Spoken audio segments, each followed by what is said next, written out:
Alright, hey guys, I got another video for you today, and I'm going to go over my other gun that I've got, my other AR-15 here. So I want to talk a little bit about where this came from first, and then I want to go into what I've got here in front of me. And then I'm going to talk a little bit about the purpose of this gun and why it can give you some more capabilities over something like the last one that I showed you.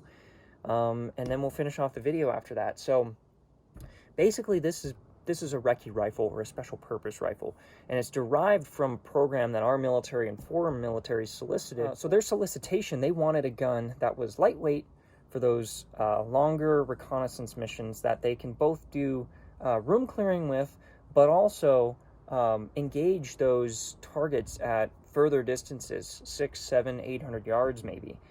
So they wanted a gun that they can do kind of both of those, and they ended up with something similar to this. A little bit different. Theirs initially had an 18-inch barrel with a suppressor, with a bipod, and a 2.5 to 10 scope, and was set up a little bit differently. And it was actually full auto too, which they never used and didn't really need. But that said, it was basically an accurized M4 or M16 rifle. And so they had precision barrels. And the only reason they went with an 18-inch, by the way, is because they already had 16-inch barrels in their inventory, and they needed to justify to their command to get this different barrel they wanted that was more accurate, and so they needed a different barrel length.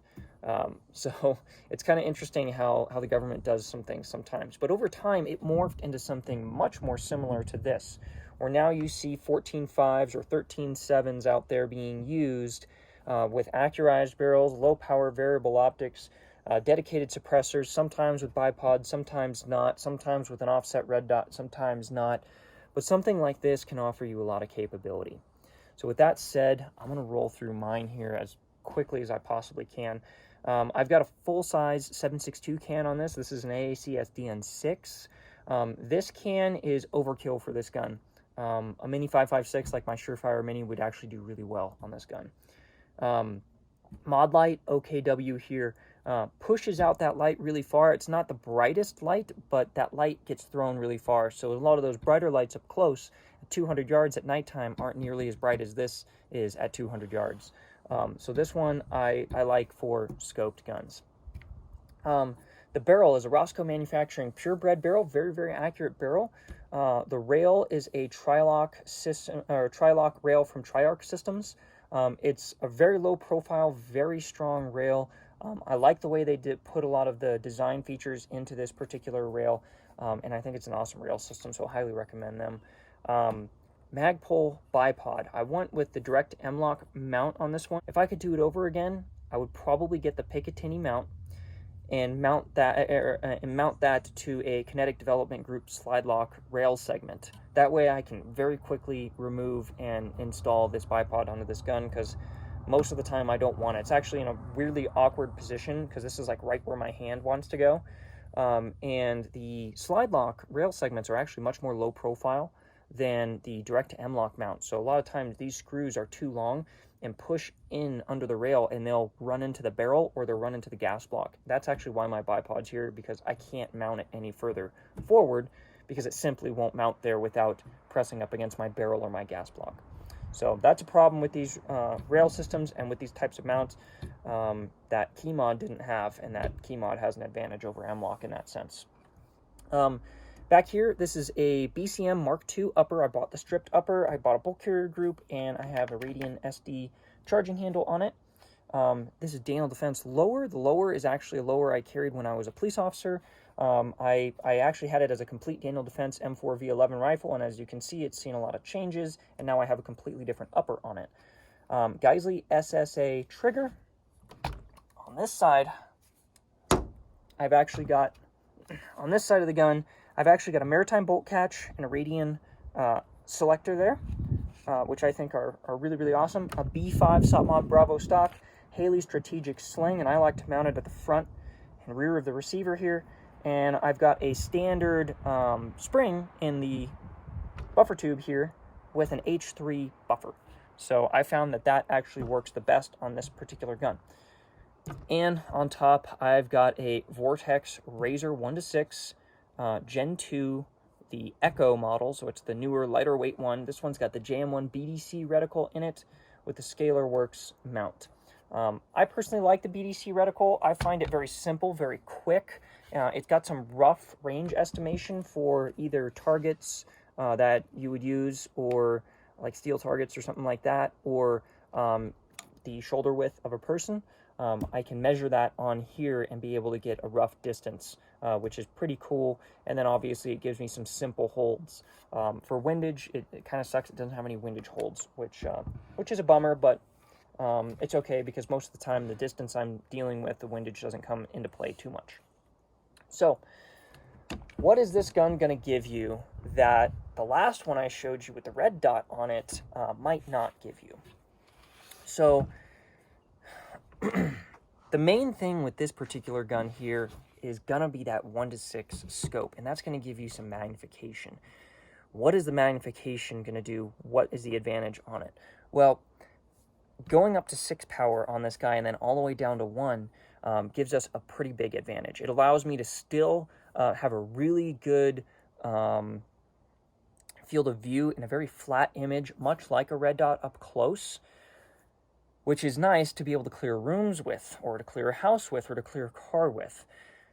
But then I can crank it up to 6 power, and now I can see out much further. So a lot of people say one times magnification per 100 yards would be adequate for whatever distance that is. So 3x for 300 yards, 4x for 400 yards is adequate for those distances. This one's 6, so that in theory is up to 600 yards. That said, I can observe and identify things at a much farther distance. In fact, we're out here on my deck, and I have a very nice view, a very clear view down to some fields here, and there's a river down there, and actually right now I can see some elk way down there. Now, elk's a very big animal compared to something like a person or a dog or something like that. But even dogs I've been able to spot down there in that field. And I've measured that distance, and it is 2,200 yards. With this scope, I can identify whether it is a calf, whether it is a bull, whether it is a cow. I can identify whether it's a mule deer or an antelope. I can identify whether it is a dog or a coyote even, and that's at 2,200 yards. Now, that's not to say that your results are going to be the same as mine. Your results may vary, but that's just to say that this gives me a capability that I don't have with my naked eye. So there's a lot of situations that I came across in law enforcement where we responded to different situations where this would have been advantageous. So as an example, there was one day we responded to a bank robbery, and I believe it was the U.S. Bank on Broadway in Escondido. And that one, I think, if I remember right, I think I was the officer in charge. I think I was the first one on scene for that particular robbery. And the initial information we had is that there's a dude inside with a weapon. And had I had something like this, I would have been able to see from the perimeter position when I set up the perimeter on that place. The perimeter position I got into, had I had something like this, I would have been able to see inside the window. I would have been able to see inside the vehicles that were parked out front to identify who's in there. Are they armed? What are they doing? That sort of thing. All of those questions that I needed answered ahead of time that I couldn't tell simply by watching with my naked eye as we're gathering so much information over the radio. And understand a lot of that information is delayed sometimes.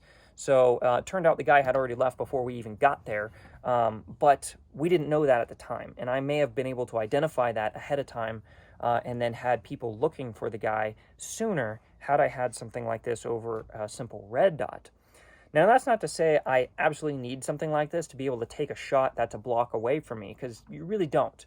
But especially in a crowded area, it might be a big advantage, and it might be something to consider having something like this, because it gives you more precise point of aim, better target identification, better information gathering. And that's kind of the point of reconnaissance of a Recce rifle, is to gather all that information, identify things, and be able to discriminate using that information. So that's kind of the purpose of something like this, while at the same time still being able to clear rooms. So some of the disadvantages to something like this.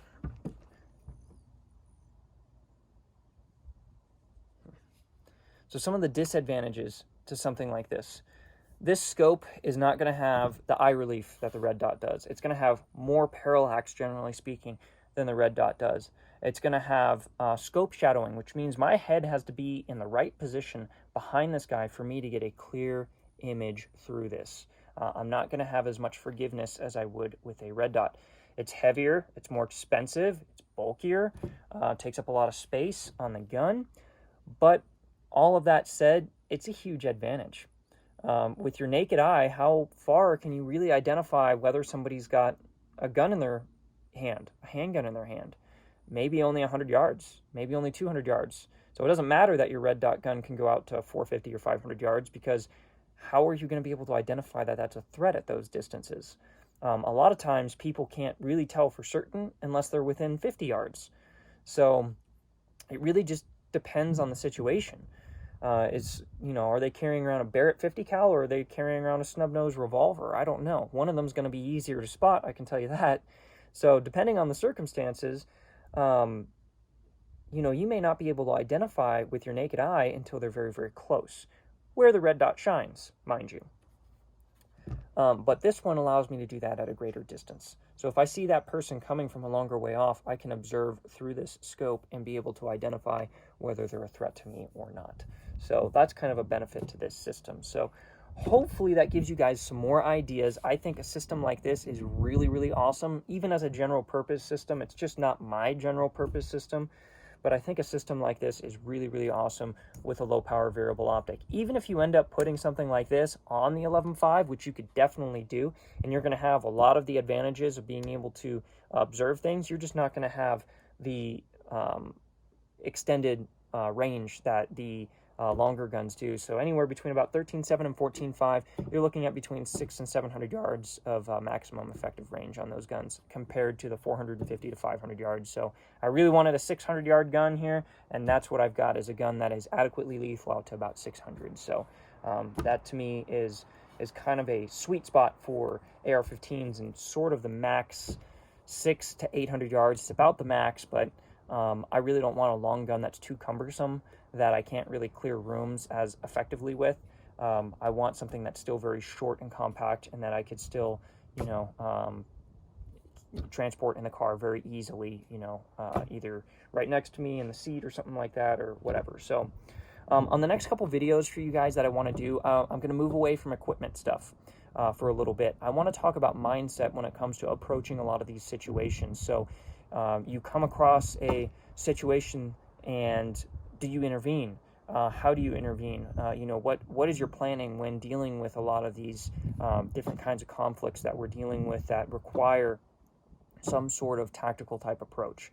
So I want to talk about that, because that is probably the biggest area I see mistakes in when it comes to decision making on handling situations, even from very experienced cops, even from training organizations that train cops.